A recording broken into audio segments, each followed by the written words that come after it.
শুনে রেখান করে তুমি নাকি ওয়াকফ বোর্ডের মিছিল করবা, তোমাকে আমরা তৃণমূল থেকে বহিষ্কার করেছি। মোশাররফ ভগবানপুর শুনে ভারতবর্ষে কোন সাম্প্রদায়িক ধর্মের উস্কানি হবে না। ভারতবর্ষে হিন্দু মুসলমান বৌদ্ধ খ্রিস্টান শিখ ইসাই। মোশাররফ তুমি যেটা করতে চাইছো, তোমার কাছে হুঁশিয়ারি, কোন সাম্প্রদায়িক সুরসুরি দেবে না। দেবে পশ্চিমবঙ্গ প্রশাসন, মালদা প্রশাসন, রতুয়া প্রশাসন। ওয়াকফ আইনের বিরোধিতায় মুখ্যমন্ত্রী মমতা বন্দ্যোপাধ্যায় সংখ্যালঘুদের পাশে দাঁড়িয়েছেন, অথচ তার দলের এক বিধায়কের গলায় শোনা গেল উল্টো সুর। রতুয়ার বিধায়ক সমর মুখোপাধ্যায় শুক্রবার একটি পথসভায় ওয়াকফ আইনের বিরোধিতা করে যারা আন্দোলন করছেন তাদের প্রতি হুঁশিয়ারি দিয়েছেন। রতুয়া 1 নম্বর ব্লকের সামসিতে একটি পথসভায় তিনি নাম ধরে তৃণমূল কংগ্রেস সংখ্যালঘু সেলের প্রাক্তন জেলা সভাপতি মোশাররফ হোসেনকে তীব্র আক্রমণ করেন। তার মতে ওয়াকফ আইনের বিরুদ্ধে যারা আন্দোলন করছে তারা সাম্প্রদায়িক সুরসুরি দিচ্ছে। যদিও তার বক্তব্যে তীব্র বিরোধিতা করে স্থানীয় জেলা পরিষদ সদস্য ফজলুল হক জানান, বিধায়ক রতুয়ায় কোনো মুসলিম নেতার উত্থানকে সহ্য করতে পারেন না। হিন্দু প্রধান এলাকায় এমনকি তার নিজের বুথেও তার কোনো গ্রহণযোগ্যতা নেই। গত লোকসভা ভোটে তার নিজের বুথে বিজেপি লিড পেয়েছে, অথচ মুসলিম এলাকায় তিনি সুরসুরি দিয়ে বেড়াচ্ছেন।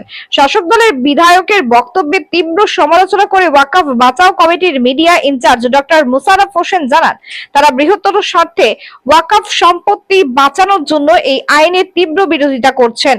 অতএব যারা ওয়াকফ আইনের বিরুদ্ধে আন্দোলন করছেন তাদের প্রতি বিষোদ্গার করে পুরো সংখ্যালঘু সম্প্রদায়কে অপমান করছেন। রতুয়ার বিধায়ক সমর মুখোপাধ্যায় সংখ্যালঘুদের কাছে তার ক্ষমা চাওয়া উচিত বলেও দাবি করেন তৃণমূলের প্রাক্তন এই নেতা। দেখুন, ওয়াকফ বাঁচাও কমিটির পক্ষে 16 তারিখে আমরা একটা পথসভার ডাক দিয়েছি শামসিতে। গতকাল এ নিয়ে তৃণমূলের ছাত্র যুবর একটা মিছিল শেষে বক্তব্য দেওয়ার সময় রতুয়ার বিধায়ক সমর মুখোপাধ্যায় আমার নাম ধরে হুঁশিয়ারি দিয়েছেন যাতে আমরা এই ওয়াকফ আইন বিরোধী কোনো আন্দোলন না করি।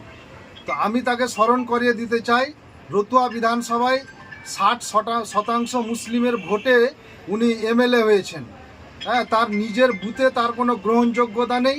সেখানে বিজেপি লিড দেয় প্রতি বছর প্রতিটা নির্বাচনে, আর মুসলিমদের নিয়ে উনি খেলা করেন। তাকে হুঁশিয়ারি দিতে চাই যে ওয়াকফ সম্পত্তি রক্ষা করার দায়িত্ব মুসলিমদের। এ নিয়ে তাকে কোনো মাথা ঘামাতে হবে না। আমরা এ নিয়ে জোরদার আন্দোলন করব এবং লাগাতার আমাদের আন্দোলন চলতে থাকবে। আমার মনে হয়েছে যে শুধু আমার নাম ধরে ব্যক্তিগত আক্রমণ নয়, পুরো মুসলিম সমাজকে উনি অপমান করেছেন। তাই তার উচিত হবে যে মুসলিম সম্প্রদায়ের কাছে তার অবিলম্বে ক্ষমা চাওয়া। আমি ডক্টর মোশাররফ হোসেন, ওয়াকফ বাঁচাও কমিটির মিডিয়া ইনচার্জ। বিধায়ক বক্তব্য রেখেছেন, যেটা আমি ব্যক্তিগতভাবে সমর্থন করছি না। কারণ ওয়াকফ বিল নিয়ে যেটা শামসিতে যেটা আলোচনা হচ্ছে, জনসভা বা র্যালি, সেটা একা মোশাররফ করছে না। মোশাররফের সাথে অনেক লোক আছে এবং মুসলিম সম্প্রদায়ের লোকরা আছে।